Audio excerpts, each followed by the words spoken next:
Assalamualaikum warahmatullahi wabarakatuh. Selamat pagi anak-anakku. Salam sejahtera untuk kita semua. Baik, anak-anakku, bagaimana keadaan kalian? Alhamdulillah sehat ya. Semoga Allah Subhanahu wa taala Tuhan yang Maha Esa memberikan kita kesehatan, kekuatan sehingga bisa beraktivitas sebagaimana mestinya.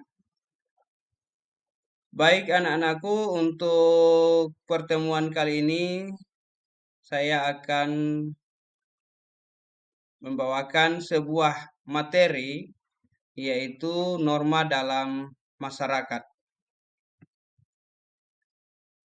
Apa sih norma? Ya, kita lihat dari pengertian norma. Ya. Norma yaitu aturan yang menjadi petunjuk bagi setiap manusia untuk melakukan tindakan yang sebaiknya dilakukan dan tidak dilakukan oleh manusia.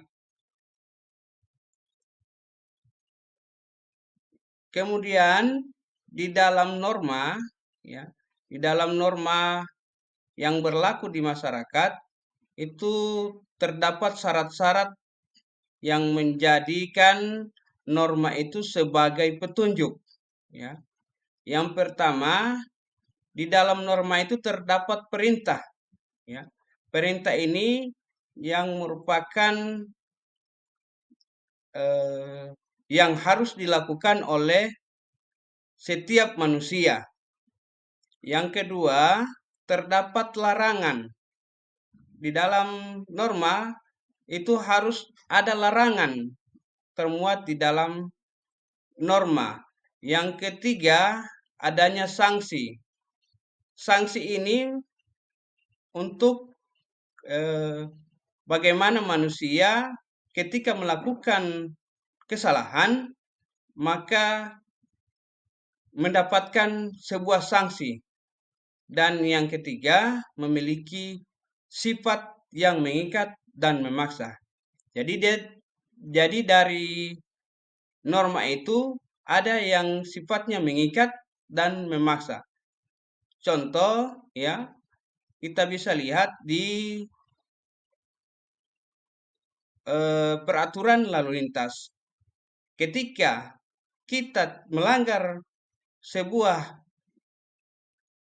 rambu lalu lintas, maka kita akan dikenakan sanksi dan dipaksakan untuk menjalani sanksi tersebut. Kemudian di norma tersebut, ya, di norma tersebut yang berlaku di masyarakat memiliki fungsi. Jadi fungsi-fungsi yang fungsi-fungsi norma dalam masyarakat, yang pertama, norma ini menciptakan ketertiban dan keamanan. Dan yang kedua, norma ini menjadi penuntun dan pedoman dalam masyarakat. Yang ketiga, memberikan sanksi bagi pelanggar. Dan yang keempat, menjadi pengendali perilaku manusia. Dan yang kelima, menciptakan keadilan. Baik, kita lanjut lagi pada macam-macam norma yang berlaku di dalam masyarakat. Yang pertama, norma agama. Yang kedua, norma kesusilaan.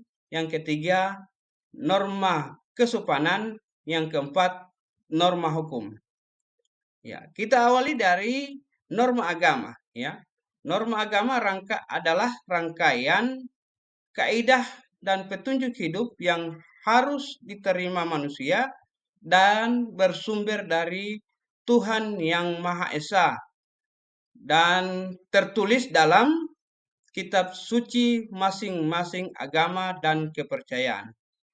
Norma agama dipercaya oleh para pemeluk agama dan kepercayaan memiliki nilai-nilai universal dan sebagai pedoman hidup ke jalan yang benar. Norma agama telah berlaku sejak dahulu. Yang kedua, norma yang berlaku di dalam masyarakat yaitu norma kesusilaan. Norma kesusilaan yaitu aturan yang bersumber dari suara hati manusia, di mana norma ini berhubungan langsung dengan kehidupan pribadi manusia sebagai makhluk individu karena tidak hanya berkaitan secara lahiriah, namun juga batiniah. Seseorang yang melanggar norma ini dikatakan sebagai orang yang tidak bermoral. Contoh pelaksanaan norma kesusilaan adalah selalu berbuat jujur dalam setiap perkataan dan perbuatan. Norma yang ketiga yang berlaku di dalam masyarakat. Norma yang ketiga yaitu adalah norma kesopanan. Norma kesopanan yaitu aturan hidup yang timbul dan terpelihara dari kebiasaan masyarakat dalam suatu kelompok sebagai pedoman dalam pergaulan dengan sesamanya. Istilah lain dari norma kesopanan adalah tata krama atau etika. Bagi pelanggar dari norma kesopanan akan mendapatkan sanksi sosial berupa dikucilkan, dicemooh, atau ditegur oleh masyarakat.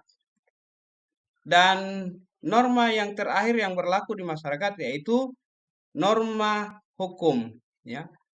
Norma hukum ini bersumber dari lembaga yang berwenang untuk membuat suatu aturan.